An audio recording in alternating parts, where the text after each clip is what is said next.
Hello everybody, how are you doing? This is a little bit of a different video. I'm introducing a new series.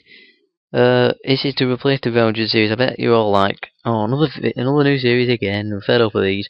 But I'm sorry, but I am going to try and make this one a long-term one, okay? The Real Madrid one got a bit boring. With Tottenham, there's the challenge there to barge your way into the top four, try and dominate England, then try and dominate Europe. With Real Madrid, you pretty much already dominated Europe, so there's not really much way forward. And I bet everyone, you probably all like, yeah, we knew that it'd end up like that. It always does, but oh well, here you go. It's a new series now. So in 8th of September, we've done all the summer transfers, done a few fixtures. So I'll head over to the transfers now and let you know what's been going on. The first transfer was Sandro going out to Malaga.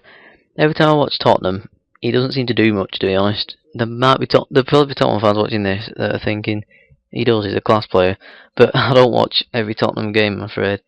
And from what I have seen, it's not been great. And I know he's got a bit of a future behind him. He's got 9 cats of Brazil, which ain't easy to get at all. But I just couldn't really see him in my plans, really. So I let him go. £12.25 million can be spent on other areas of the squad. So we'll see what the next one was. I love Nico Crancher. I think he's a great player, and in pretty much any other squad in the country, he'd probably be a world-class player and just playing for them regularly. But because of Tottenham's midfield being as good as it is, you can hardly even get a game. So I could see that happening again this season. So I cashed in while I could. £5.5 million to PSG. Not a bad bit of business, I don't think. Tom Huddlestone went to Benfica on loan. I can't see this guy getting many games under me. I don't really like him, to be honest. He's not my kind of player. He's gone on loan for a £7.5 million initial fee, which I thought first of all was very good, and he can make it permanent for £5 million at any point, which I kind of hope they do. But if they don't, I reckon I could get a bit more for him next summer, because I definitely want to get rid of him because I just don't really like him. I know he becomes a really good player in the future, and he's an England regular, but the thing is, I'll get bored of this save if I just have players that I don't like playing, so I just try and get them all out, basically like the Real Madrid one. And that's what I've tried to do here. Aurelio Gomez went to Man City. Yeah, bit of a strange one. £6 million. I know that they've got money to burn, and they could just £6 million to Man City is just like a penny to us, really. But still, I thought £6 million for a keeper who's going to play like 1 or 2 games a season. You could probably get like a decent keeper for £1 million for that to do that job for you and still do as good a job, if not better, than Gomez. So I was happy with this. For a 1.2 initial fee, loan again, Eunice Kabul went to Roma. I just watched the Tottenham Swansea game a few hours ago, and he played brilliantly. He was probably the best player on the park apart from Bale. I'd love to have played him regularly for me, really, but he only had a 2.5-star rating from the scouts. Didn't want to really take the risk of playing him when I've got like the likes of Ledley King already in players. So I let him go on loan. He's got a clause where they can buy for £3.6 million at any point. Again, I'd be happy if they did that, but if not, I'd just sell him again next summer. Jermaine Defoe's gone to Fulham on loan. Again, the same reason.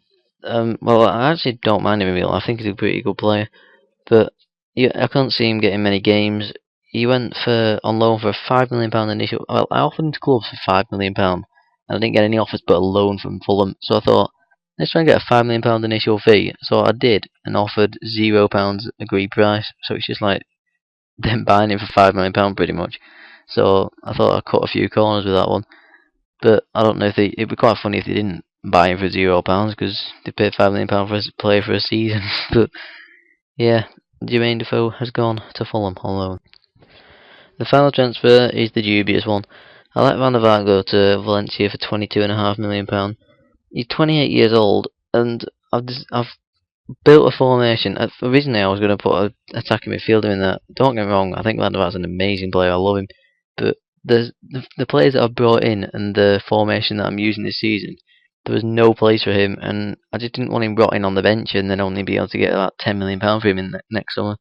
So I thought I'd try and cash in while I could this summer, and that's the reasoning behind that. To be honest, as I said, I'd probably love to have kept him, but there was just if I could have 12 men on the pitch, he'd have stayed. He'd have been straight in the team. But Unfortunately, my formation didn't allow that attacking midfield position, and I don't really think he's that great anywhere else.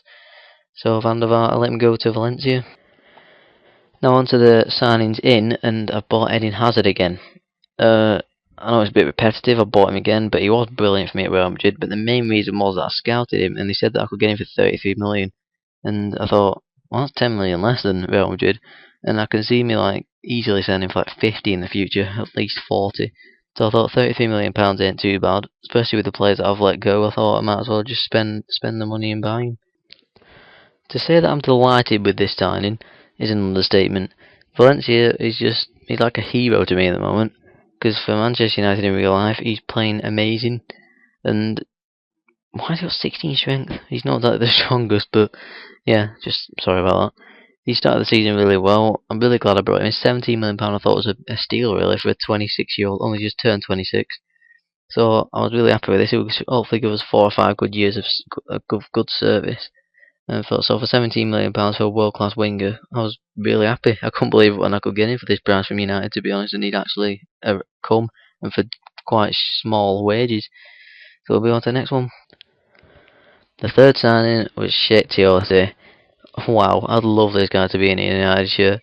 I really do like him. I think he's just got like desire on the pitch, and it's like watching the African nations. It's just watching that tournament really does make me want to go and play football, because you can just tell that all them players out there just want to play football, want to play good football. It's just something about the African nations, and Sheikh Tiote is one of them, and he's just got a desire to play football, and I really do like the way he plays. I think Newcastle got an amazing team with like Sheikh Tiote, with Cabai, Demba Ba, Cisse, of course.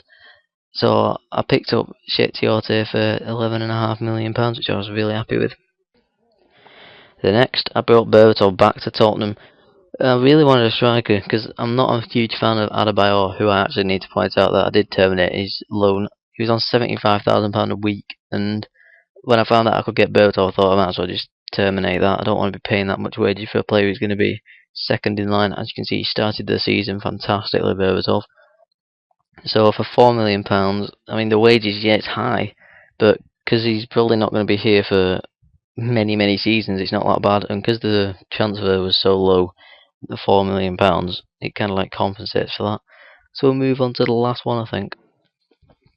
I wasn't going to sign any more players, but then I thought I needed a defender. Then Scott Parker got injured, and then I just thought of Jan Vertonghen, who can play centre back and defensive mid while Parker's injured. So I picked him up for £8.25 million, 24 years old, got a lot of seasons ahead. So I thought this was a decent transfer for now and the future. So now we'll see how we've done at the start of the season. First game was very disappointing, but it's just one of them games you just got to take in it. They're always going to happen throughout your season. You're going to go away to a team that you should be beating, and you'll get beat. It's inevitable. It's never not going to happen. So I wasn't too disheartened. They got off to a flyer in the first minute through Andy Johnson. Then Berbatov got to go back in the 12th minute. Then we got a goal disallowed in like the 19th or something, which I thought was a massive turning point. And then Emmanuel Villa scored for them in the 42nd. And then we just couldn't break them down. They deserved it. They battered us on all the possession stats and shot stats. So, yeah, I'm not arguing about that result. We drew Zelina in the Europa League 4th qualifying round. Doesn't mean too much. We smashed them. Berbatov with 2, Modric, Hazard, Asuakoto and Lennon. The result against Fulham meant we had to win this game, and when we went behind to Ryan Bertrand, of all players, in the 7th minute, I did fear for the worst.